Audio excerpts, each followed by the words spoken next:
السلام عليكم ورحمة الله وبركاته.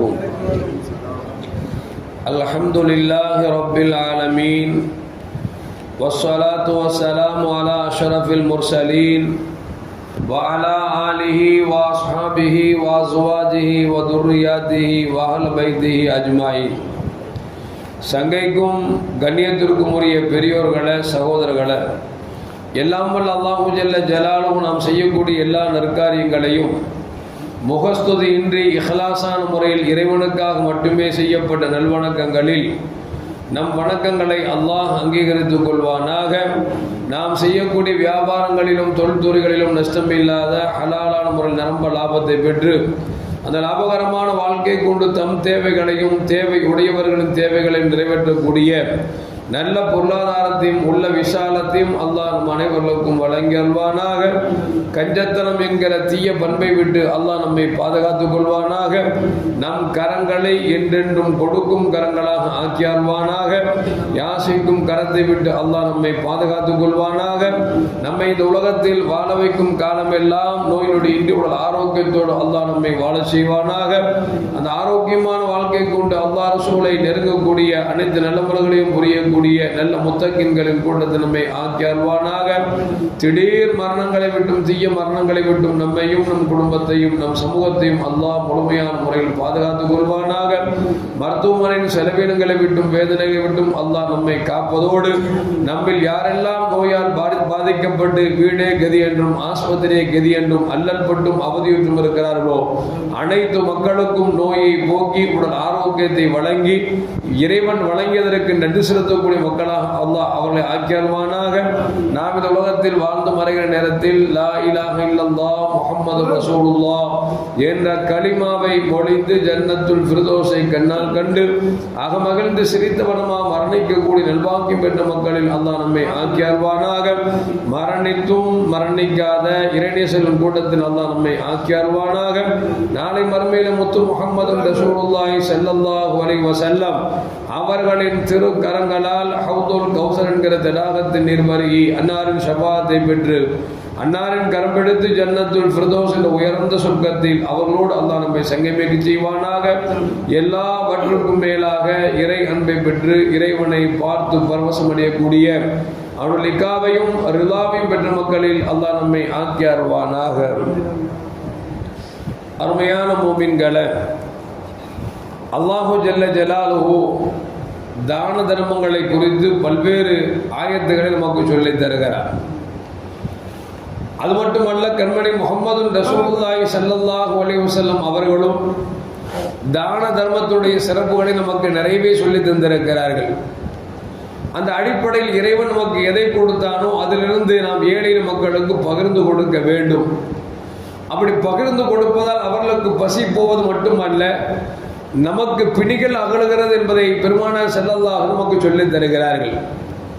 மூசா அலைஹிஸ்ஸலாம் காலத்தில் ஒரு தம்பதியினர் கடும் வறட்சியிலும் கடும் சிரமத்திலும் வறுமையிலும் வாடிக்கொண்டிருந்தார்கள். ஒரு நாள் இரண்டு பேரும் பேசிக் கொள்கிறார்கள். நாம் தான் மூசா அலைஹிஸ்ஸலாம் வாழும் காலத்தில் வாழ்ந்திருக்கிறோமே, மூசா அலைஹிஸ்ஸலாம் தான் அல்லாஹ்வோடு பேசக்கூடியவர்களாகிவிட்டதே, நம் கஷ்டங்களை எடுத்து நாம் அவரிடத்தில் சொல்லி அல்லாஹ்விடத்தில் துஆ செய்ய சொன்னால் என்ன தவறு இருக்கிறது என்று இரண்டு பேரும் பேசிக்கொண்டு சரி அப்படியே செய்வோம் என்று சொல்லி மறுநாள் மூசா அலைஹிஸ்ஸலாம் அவங்கள்ட்ட அந்த கஷ்டப்படக்கூடிய ஏழ்மையில் வாழக்கூடிய அந்த குடும்பத்தை சார்ந்த அந்த கணவர் என்ன செய்கிறார், மூசா நபிட்ட வர்றாங்க. மூசா அலைஹிஸ்ஸலாம் அவர்களே, அல்லாஹ்வோடு பேசியவர்கள் நீங்கள், அல்லாஹ்வின் நெருக்கத்தை பெற்றவர்கள், அல்லாஹ்வுடைய நபியாக இருக்கிறீர்கள். நான் பல வருடங்களாக கடுமையான கஷ்டத்தில் உழன்று கொண்டிருக்கிறேன், வறுமையால் வாடிக்கொண்டிருக்கிறேன். எனக்காக நீங்கள் துஆ செய்யுங்களேன், என் வாழ்க்கை விருத்தியாக ஆவதற்கு, என் வாழ்க்கை நான் செல்வந்தனாக ஆவதற்கு நீங்கள் துஆ செய்யுங்கள் என்று கேட்ட பொழுது மூசா அலைஹிஸ்ஸலாம் அவர்கள் கோரிக்கையை விளங்கி கொண்டு அவர்கள் கஷ்ட நஷ்டங்களை தெரிந்து கொண்டு அல்லாஹ்ட்ட போய் துஆ செஞ்சாங்களாம். ரப்பே, இந்த குடும்பம் ரொம்ப ஏழ்மையில் வாடுறாங்களே, அவங்களுக்கு செல்வந்தம் ஆக்கிட்டா ஓ கசான குறைவா போகுது, நீ கேட்பவர்களுக்கும் கேட்காதவர்களுக்கு அள்ளி கொடுக்கக்கூடிய வல்லன் அல்லவா. அவர்கள் கோரிக்கை வைத்திருக்கிறார்கள், உன் நபி என்று என்னிடத்தில் முறையிட்டு இருக்கிறார்கள், அவர்களுக்கு பகரமான உன்னிடத்தில் முறையிடுகிறேன், அவர் கஷ்டங்களை போக்கி செல்வத்தை கொடு என்று சொல்லி மூசா அலைஹிஸ்ஸலாம் அல்லாஹ்ட்ட கேட்டாராம். அல்லாஹ் சொன்னானா, மூசாவே நீங்க கையெழுந்திட்டீங்க, நான் இல்லைன்னு சொல்ல முடியாது, ஆனால் ஒரே ஒரு நிபந்தனை, இந்த ஒரு வருஷத்துக்கு அவங்களுக்கு செழிப்பு இருக்கும், அதுக்கப்புறம் மீண்டும் கஷ்டம் வந்துடும் அப்படின்னு உடனே மூசாலசம் பார்த்தாங்க, கிடைக்குது அல்லாட்ட ஒரு வருஷம் நல்லா இருக்கட்டுமே அப்படின்னு சொல்லிட்டு, ரப்பே நீ சொன்ன மாதிரியே அந்த ஒரு வருஷத்துக்கு அவங்களுக்கு செல்வத்தை நீ வழங்கிற அப்படின்னு உடனே அல்லாஹ் அவங்களுக்கு வறுமையின் வாசலை போக்கி செல்வத்தை ஒரு வருடத்திற்கு செல்வத்தை கொடுத்தான்.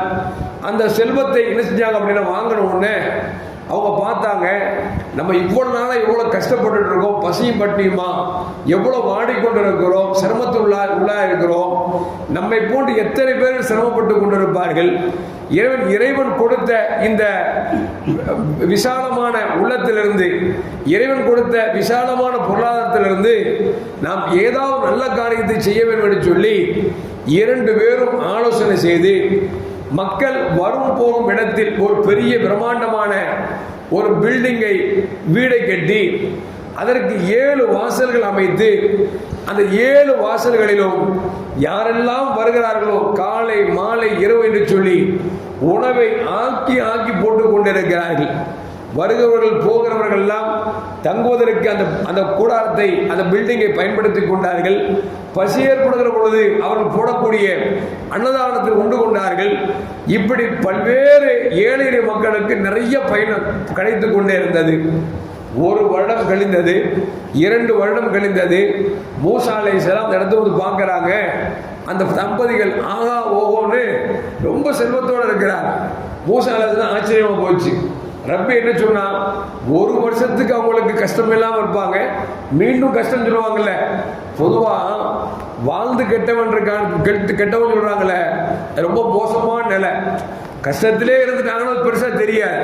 கொஞ்சம் நல்ல தடாப்புடலாம் இருந்துட்டு திருப்பி வறுமைக்கு வரான் பார்த்தீங்களா, அவன் ரொம்ப சிரமப்படுவான். இந்த வாழ்ந்து கெட்டவன் அப்படிங்கிறது அதுதான். ஏன்னா ஒண்ணுமே இல்லாமல் வாழ்ந்துடலாம், ஆனா வாழ்ந்துட்டு அதுக்கப்புறம் இல்லைன்னு வச்சுங்களேன் ரொம்ப கஷ்டமா போயிடும். ஒன்றும் இல்லைங்க, நம்ம ஒரு நல்ல பைக் வச்சிருக்கிறோம், டெய்லி எங்கே போனாலும் வர்றோம் போகிறோம், ஒரு 4 நாள் ரிப்பேர் ஆச்சுன்னு வச்சுங்களேன், என் கையில் இருக்கிற செல்ஃபோனு எப்போ பார்த்தாலும் கையில் நினைச்சது, செல்லு நம்ம உடம்புல ஓடுதோ இல்லையோ செல்ஃபோன் கையில் இருக்க வேண்டியது இருக்கு. ஒரு 1/2 மணி நேரம் காணன்னு வச்சுங்களேன், பதச்சிடணுமா இல்லையா, எங்கே போச்சு ஏது போச்சு, அவர் ஃபோன் பண்ணியிருப்பாரா இவர் ஃபோன் பண்ணியிருப்பாரா, நமக்குள்ளே ஒரு பதட்டம் ஏற்படுகிறதா இல்லையா. அந்த மாதிரி வாழ்ந்து கெட்டவன் வாழ்ந்துட்டு இல்லாமல் இருக்க போகிறது மோசமாக போயிடும்ல. அல்லாஹ் போய் கேட்டாங்க, யாரெல்லாம் நீ 1 வருஷம் தானே அவனுக்கு செல்வத்தை கொடுப்பண்ண, இன்னும் மனுஷன் பல வருஷமா செல்வத்தோடு நல்லா அழகாக வாழ்ந்துட்டு இருக்கானே, என்ன ரகசியம் அப்படின்னு சொல்லி அல்லாஹ்ட்ட கேட்ட பொழுது அல்லாஹ் சொன்னானா, நான் அவனுக்கு 1 வாசலை திறந்தேன், 1 வாசலை இறக்கப்பட்டு போனா போது அப்படின்னு செல்வத்தை கொடுத்தேன். அவன் என்ன செஞ்சான் அப்படின்னா, என் மேல உள்ள அன்புல 7 வாசலை திறந்தான். எல்லா ஏழை மக்களையும் சாப்பிடணும்னு சொல்லி, எல்லாரும் வந்து தங்கட்டும் சொல்லி ஒரு பில்டிங்கை கட்டி டெய்லி சாப்பாடு கொடுத்தே இருந்தான். நான் 1 வாசலை திறந்ததுக்கு 7 வாசல் திறக்கிறான்னா, நான் அவனுக்கு 70 வாசல் திறக்க கூடாதா, அதனால அந்த வருமுங்கிறத வாழ்க்கையில் இல்லைன்னு சொல்லி ஆக்கிட்டேன் அப்படின்னு சொல்லி மூசா அலைஹிஸ்ஸலாம் மட்டும் அல்லாஹ் சொன்னானா. என்ன விளங்குதுங்க இதுல, அல்லாஹ் கொடுக்குறான்ல, கொடுக்கறதுல நாம கொஞ்சத்தை கொடுத்தா அல்லாஹ் பார்க்கறான், நான் கொடுத்ததுல கொஞ்சமா கொடுக்குறேன், நிறைய தர்றேன் அப்படிங்கிறான். அல்லாஹ் சொல்லுவான்ல, லஇன் ஷக்கர்தும் லஅஸீதன்னகும், நீங்க கொஞ்சம் நான் கொடுத்ததுக்கு நன்றி செலுத்தீங்கன்னா, நன்றி என்ன, இறைவன் கொடுத்ததை பிறருக்கு கொடுக்கறதுக்கு நன்றி. நீங்க நன்றி செலுத்துறீங்கன்னா நான் உங்களுக்கு அதிகமா தருவேன்னு சொல்லி அல்லாஹ் குர்ஆன்ல சொல்றான். அந்த மாதிரி வாழ்க்கையில நமக்கு ஒண்ணுமே இல்லாம வந்தோம். உலகத்துல பாத்தீங்கன்னா முதல்ல வாடகைக்கு வீடு இருந்திருப்போம், அப்புறம் வீடு வாங்கியிருப்போம், அது வீடு வாங்கின பிறகு வாடகைக்கு விடலாம சில வீடு பில்டிங் வாங்கியிருப்போம், நிறைய வருமானங்கள் வரும்.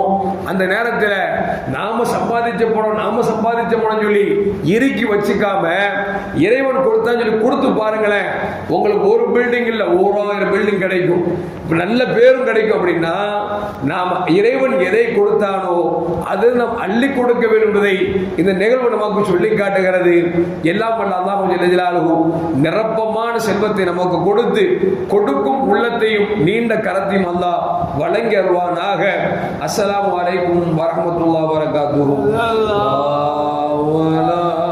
முஹம்மது ஸல்லல்லாஹு அலைஹி வஸல்லம் ஸல்லல்லாஹு அலா முஹம்மது ஸல்லல்லாஹு அலைஹி வஸல்லம் ஸல்லல்லாஹு அலா முஹம்மது யா